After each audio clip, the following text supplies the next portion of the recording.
esto, prefiero empezar por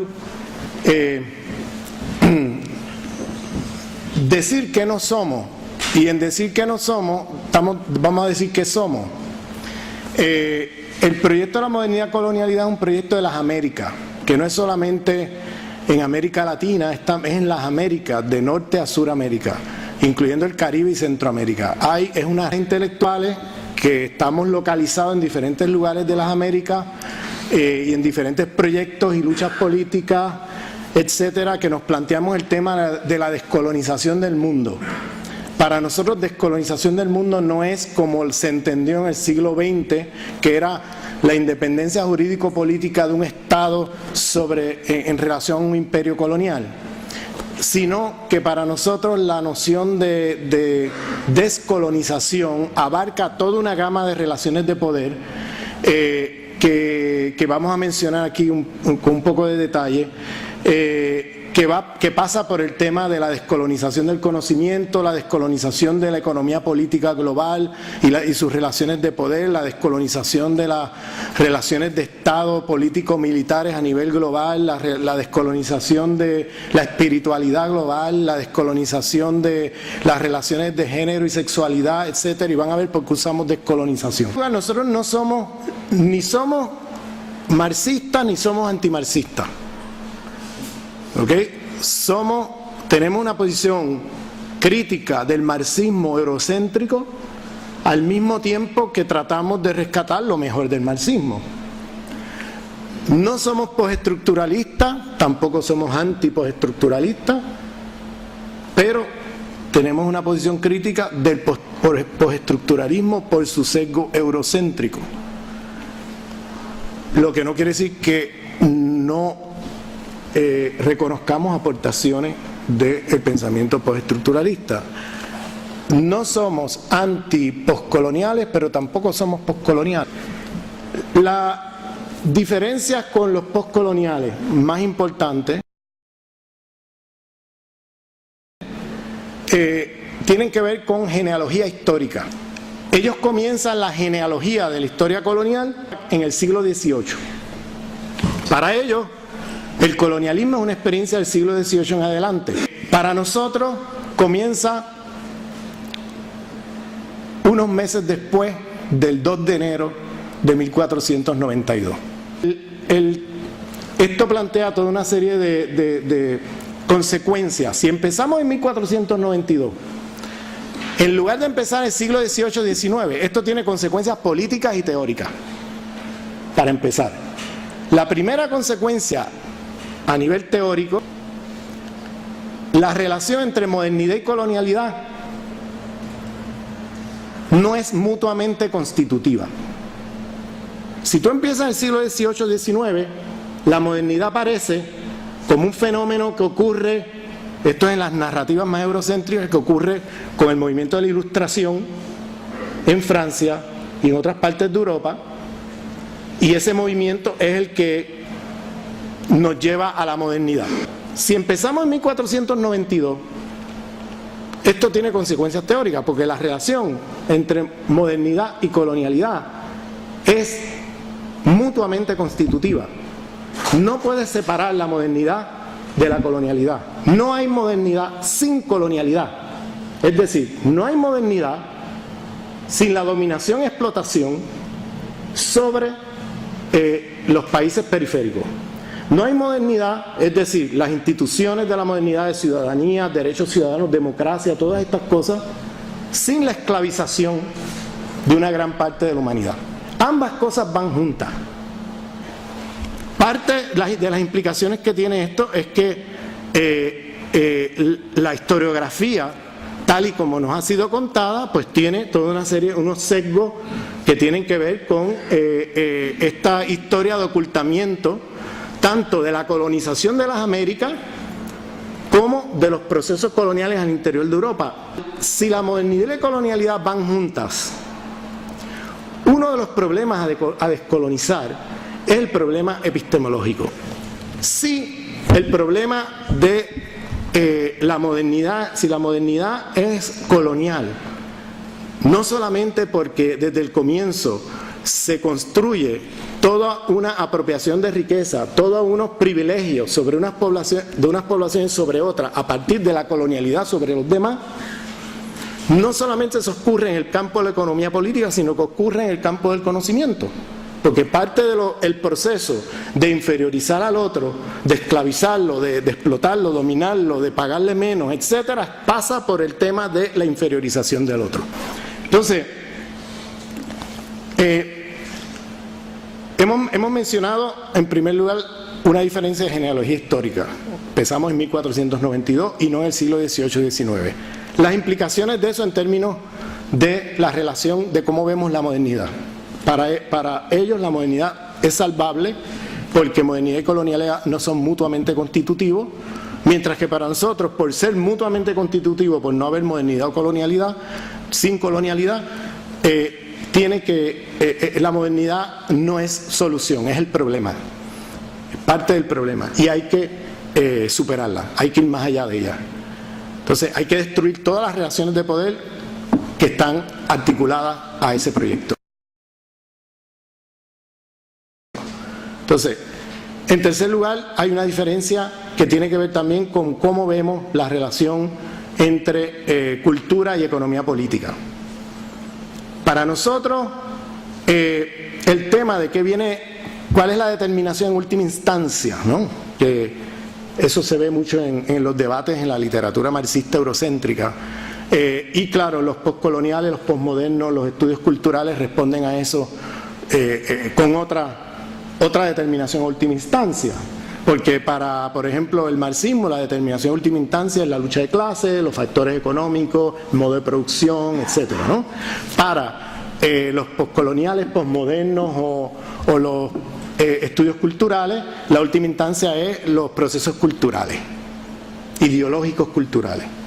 Pero esta categoría de la última instancia, nosotros entendemos, usamos otro tipo de categoría para superar eso, categoría como interseccionalidad, que es una categoría producida por las feministas negras, donde se articula de manera compleja todas las relaciones de raza, clase, género, sexualidad, espiritualidad, etc.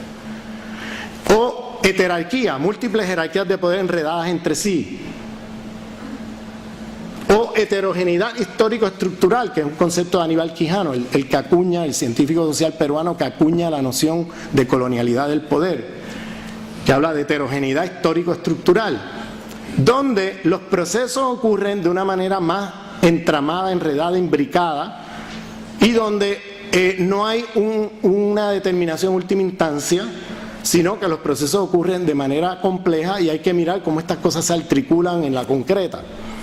Y históricamente la manera como estas relaciones múltiples de poder se dan de manera simultánea.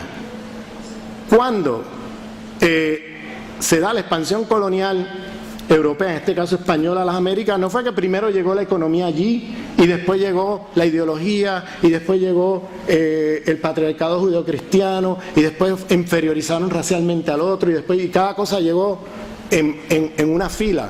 No, todo llegó al mismo tiempo. Esta civilización funciona con un paquete de relaciones de poder múltiple y complejo que no se agota en una de ellas, sino que todas ellas están articuladas por las otras al mismo tiempo que ninguna se reduce a la otra. Ese es el concepto de interseccionalidad, heterarquía, heterogeneidad histórico-estructural.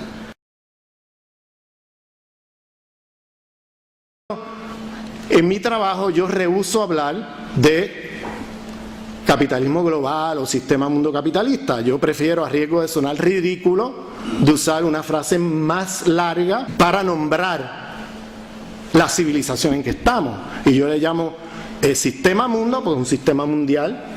Vivimos en una sociedad mundial. Una vez Europa coloniza el resto del mundo y ya para fines del siglo XIX agota todos los territorios del mundo, estamos todos allá adentro y es un sistema mundo en ese sentido, que se tragó todo lo demás. Capitalista, patriarcal, porque tiene una lógica capitalista que al mismo tiempo también tiene una lógica patriarcal, judeocristiana ahí, ¿no? Occidentalocéntrico, cristianocéntrico, porque se privilegia a todo aquel que se considera occidental sobre el mundo no occidental, cristianocéntrico, porque la cristiandad se privilegia sobre cualquier otra espiritualidad, y cuando hablo de cristiandad no estoy hablando del que va a rezar los domingos a la iglesia. Eso es una visión bien limitada de la cristiandad. Menciono esto porque cuando pensamos el tema de la descolonización, yo prefiero pensar en la descolonización. Para nosotros implica una descolonización del sistema mundo capitalista, patriarcal, occidentalocéntrico, cristianocéntrico, moderno colonial. Y es moderno colonial por lo que ya les expliqué, porque no hay modernidad sin colonialidad. Entonces, si la modernidad está envenenada ya con la colonialidad, entonces esta civilización que yo nombro de esta manera, a riesgo de sonar ridículo, y yo prefiero nombrarla así, porque así identificamos qué es lo que está en juego y así visibilizamos las relaciones de poder en las cuales estamos metidos, porque es que si decimos capitalismo global, eso es un problema económico, o eso es un problema de un sistema mundo fundamentalmente económico, o la categoría trabajo la privilegiamos sobre las otras, y entonces perdemos de vista todas las formas de opresión.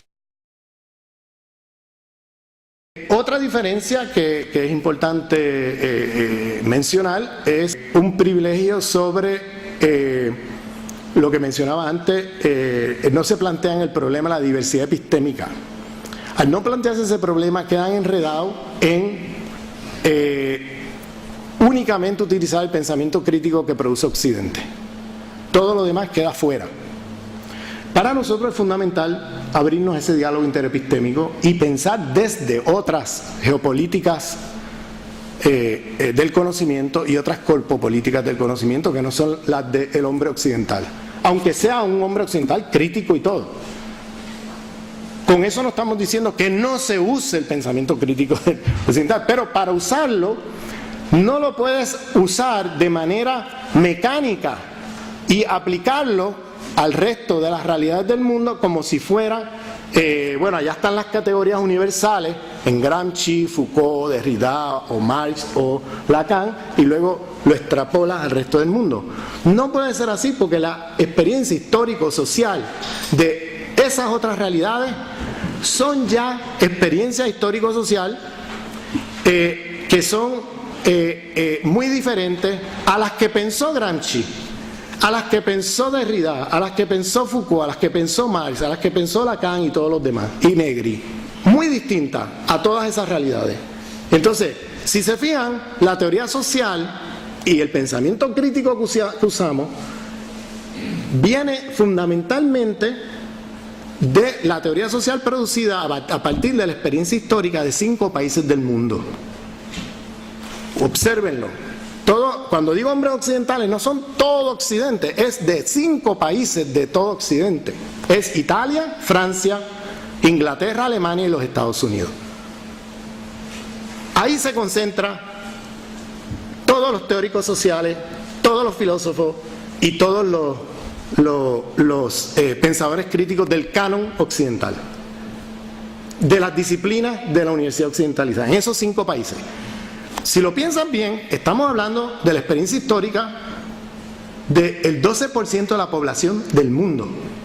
Esos 5 países componen la experiencia de esos 5 países, es el 12% de la población del mundo.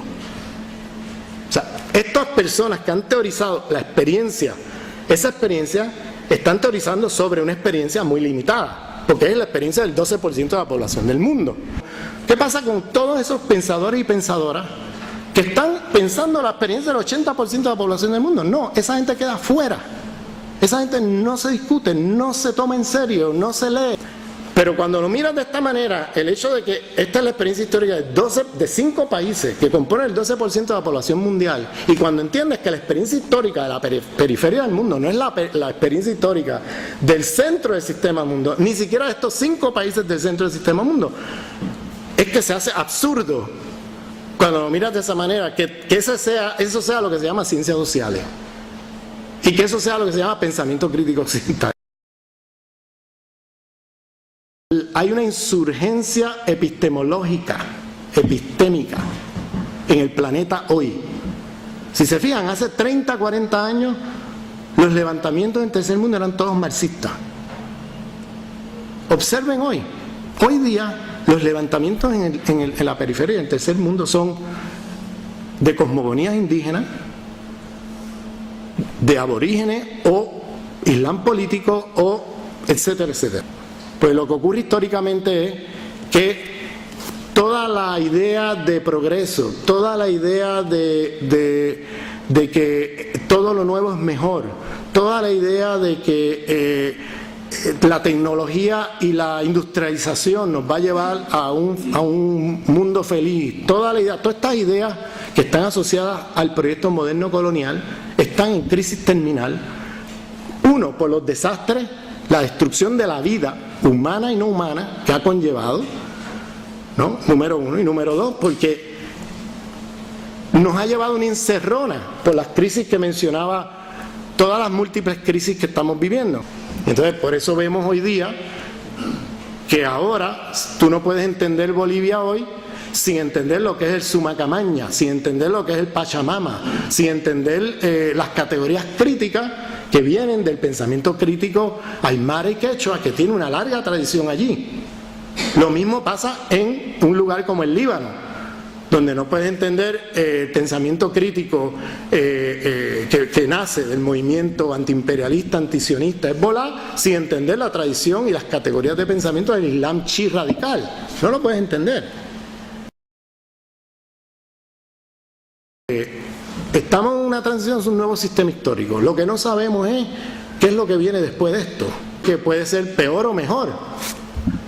Puede ser peor, porque puede ser que las élites transnacionales de este sistema busquen crear uno nuevo donde ellos queden, sus privilegios se preserven ante la debacle de este. Y otro posible escenario es la creación de un sistema histórico, bueno, más justo, más democrático, etcétera, que este. Pero no puedes pensar en el futuro sistema mundo o histórico que se vaya a crear si repites otra vez la idea que desde una epistemología vamos a encontrar la solución, que ha sido precisamente la historia de la modernidad colonialidad de derecha y de izquierda, porque todos esos proyectos de diseño global universal, imperiales coloniales de izquierda o derecha, llevaron a pesadillas globales. O sea, el socialismo del siglo XX terminó en una pesadilla global, el neoliberalismo es otra pesadilla global. O sea, ahí tienes el proyecto colonial empaquetado, sea de izquierda o de derecha, ahí no importa. Pero yo no puedo pretender que la manera como aquí en Madrid o en París o en Nueva York se resuelve el problema de la mujer sea de la misma manera en todas partes del mundo, porque entonces hacemos un feminismo imperial colonial, que es lo que pasa con el feminismo occidental, porque estamos repitiendo el ciclo otra vez definiendo para todo el mundo. Y cargándose toda la diversidad epistemológica y la diversidad de historias coloniales en diferentes partes del mundo, y por tanto el hecho de que de ahí van a nacer proyectos muy diversos de liberación y de descolonización que no van a ser iguales, no pueden ser iguales. A menos que queramos otra vez un mundo de pensamiento único, donde uno define para todo el mundo y se impone por persuasión o por la fuerza. Fuimos del siglo XVI, cristianízate o te mato, al siglo XIX, civilízate o te mato, al siglo XX, desarróllate o te mato, y ahora en el siglo XXI, democratízate o te mato. O sea, todos proyectos globales, universales, coloniales, donde uno define para todos cuál es la solución. Y claro, si yo me sitúo epistémicamente como superior a ti, porque la epistemología occidental es superior a todas las demás, entonces yo sé que es mejor para ti. Y como yo sé que es mejor para ti, pues me otorgo el derecho a imponértelo o por persuasión o por la fuerza. O sea, ahí tiene el principio nuevamente del genocidio, el principio o sea, del autoritarismo, de todo lo que tú quieras. Eso de democracia no tiene nada. O sea, y para poder hablar de democracia hoy día no te la puedes plantear sin plantearte este tema de la diversidad epistémica y de los diálogos interepistémicos, porque es que si no volvemos a uno decidiendo por los demás. Y el reto es hacia dónde vamos, ¿no? ¿Cuál es el camino y hacia dónde vamos? Cualquier camino que hagamos, para mí y para nosotros, el Grupo Modernidad Colonial tiene como punto de partida el reconocimiento a la diversidad epistémica del mundo, el respeto, los diálogos horizontales de igual a igual, y acabar con esa idea que una epistemología es la superior y las demás inferiores. Eso es un punto de partida esencial.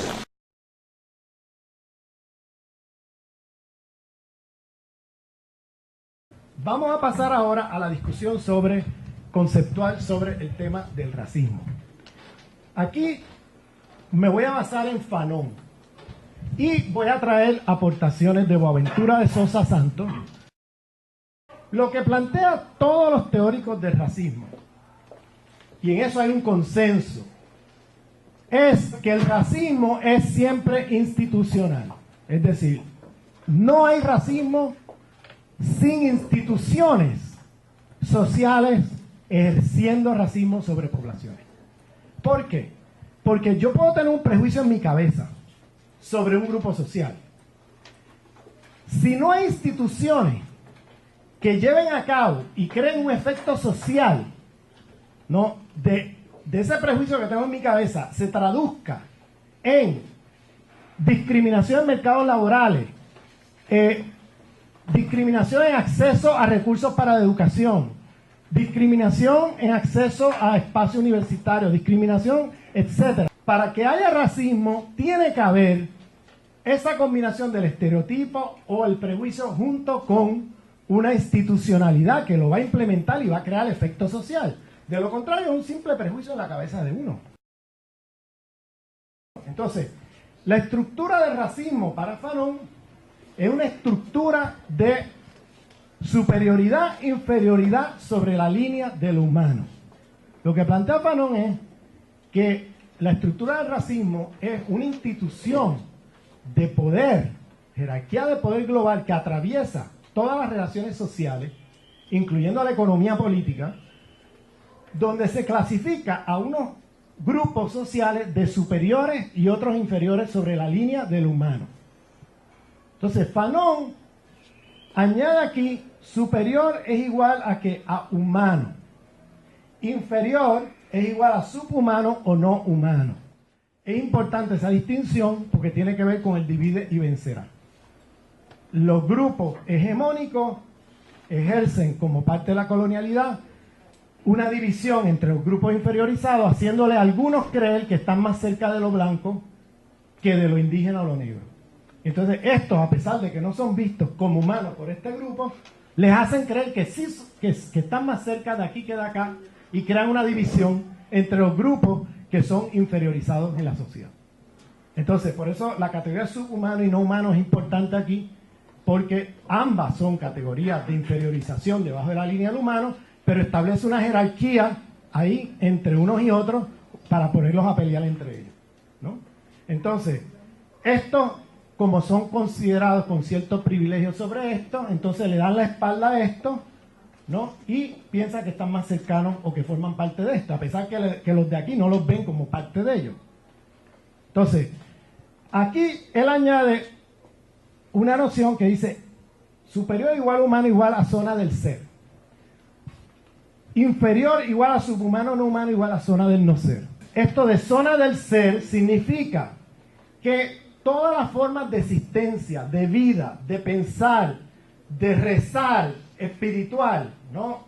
Todas las formas de existencia social en toda su amplitud, en esta zona a estos seres se les considera como humanos.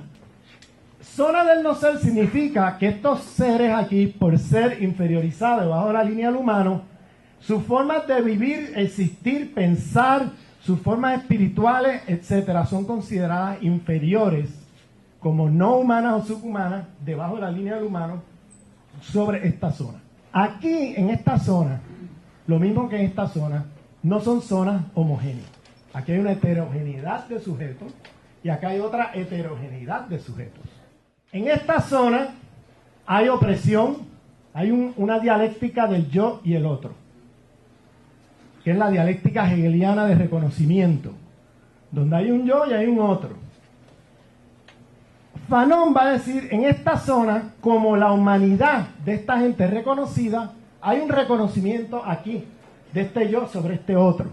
Este otro, esto es una zona heterogénea, porque este otro es un oprimido en términos de clase, en términos de género, en términos de sexualidad, en términos de, puede haber incluso hasta opresiones nacionales, aquí, hasta opresiones religiosas. Lo que es común a esta zona es que todos viven, sea el opresor, que este es el yo imperial, patriarcal, masculino, élite, capitalista, etcétera, este yo, ¿no? Y estos otros son los oprimidos dentro de la zona del ser. Todos ellos lo que viven en común es que viven privilegio racial. Viven privilegio racial porque la humanidad, este otro, a pesar de ser un oprimido, su humanidad es reconocida por este yo. A pesar de que ahí hay contradicciones de clase, de género, de sexualidad, de todo esto, ahí no hay opresión racial. Y por tanto, la humanidad de este otro oprimido en la zona del ser, aquí hay un otro, pero es un otro en la zona del ser, la humanidad es reconocida. Y esto va a tener implicaciones muy importantes. Acá también se vive todas estas opresiones, pero agravadas por la opresión racial.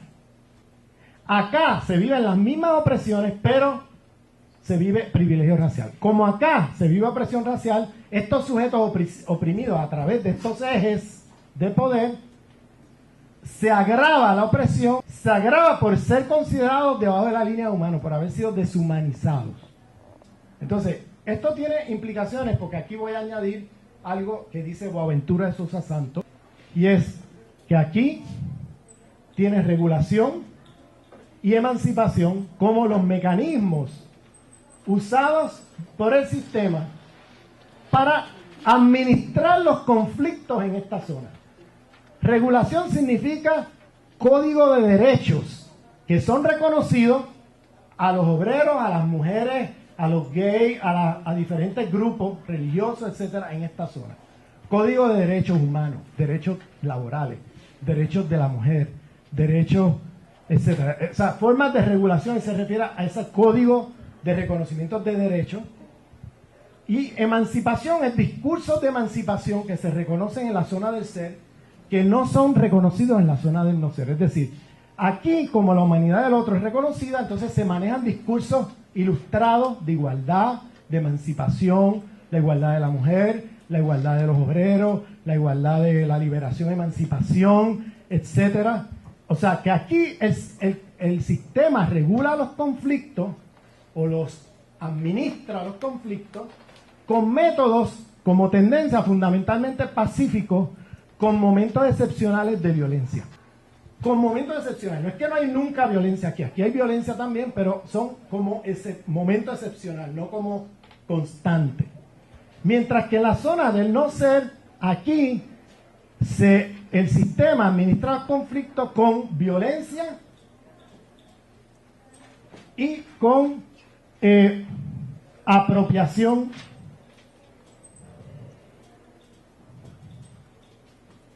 o desposesión, ¿no?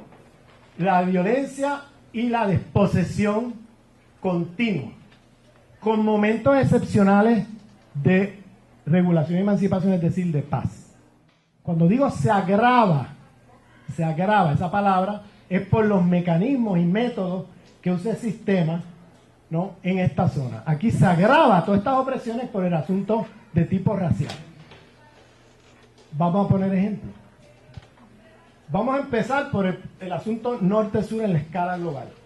Si usted es un obrero en la Boeing Company o en la Airbus en el sur de Francia, en la Boeing Company en Seattle, en los Estados Unidos, y usted gana $150 o 150 euros a la semana, no, al día tampoco, la hora. ¿Okay? Y usted gana 150 euros dólares la hora. Y usted trabaja 8 horas al día. Usted es un proletario formalmente. Usted está siendo explotado por este yo de la compañía. Formalmente usted está siendo explotado. Y usted tiene conflicto con ese yo. Pero ese yo reconoce la humanidad de este otro oprimido. Por tanto, cuando este otro se moviliza, sea para organizar un sindicato, sea para hacer una marcha, puede que terminen peleando en corte, puede que terminen negociando y haciendo concesiones, ¿no? Pero lo importante es que cuando organiza un sindicato o una marcha, su vida no está en peligro. Su vida no está en peligro. Aquí usted tiene un oprimido en la zona del no ser, en términos de clase, en una maquiladora, que el 90% sabemos que son mujeres, en las maquiladoras del sur global. Y son mujeres no occidentales. Esas mujeres se ganan $2 la hora, no, $2 al día. Trabajan 14 y 16 horas al día. Ahí las leyes laborales no entran. Ahí discursos emancipatorios no entran. Y si esas mujeres tratan de organizar un sindicato o hacer una marcha, saben que se juegan la vida. Porque saben que el sistema va a gestionar ese conflicto con violencia y apropiación. Eso, cuando dije se agrava, estas opresiones acá se agravan con la opresión racial, esa es la materialidad a la cual estoy hablando. Hay un modo de dominación aquí que es muy diferente al modo de dominación acá. La zona de ser y no ser para Fanon no está solamente en el norte-sur. Como dije esta mañana, hay un sur dentro del norte y hay un norte dentro del sur. Y usted puede ver zona de ser y no ser en Nueva York, en San Francisco, en Los Ángeles, y la puede ver en Ciudad de México y la puede ver en París. Entonces, esta zona de ser y no ser plantea aquí unas diferencias fundamentales en cómo se vive la opresión, la experiencia vivida. Porque la experiencia vivida de este otro, de la zona del ser, hay un otro en la zona del ser, pero hay un otro en la zona del no ser. Hay un otro no ser. O hay un ser otro y un no ser otro. Porque aquí hablamos mucho de otra edad, pero nunca nos sentamos a pensar que no es lo mismo ser un otro aquí, en esta zona, que ser un otro acá.